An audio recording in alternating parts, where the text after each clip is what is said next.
Hi, my name is Katie Lindley, and I am a science teacher at a high school in the lovely state of Texas, and this is my learning manifesto. In the current state of the coronavirus pandemic, building relationships with students is extremely difficult. At my high school, I currently have students who are learning from home 100% of the time. I have students who are coming to school and learning, and I have students who are kind of in between. So building relationships is very, very important right now.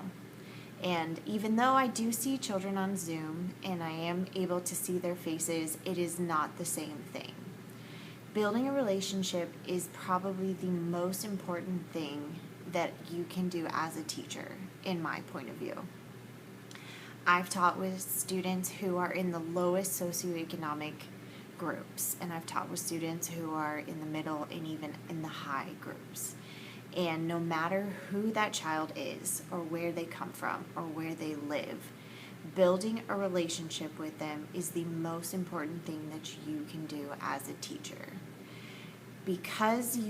And I know from experience that when I build relationships, my students are more open to talking to me if they have a problem or if they have a question than if I'm just some person standing at the front of the room who doesn't really interact with them, doesn't acknowledge them.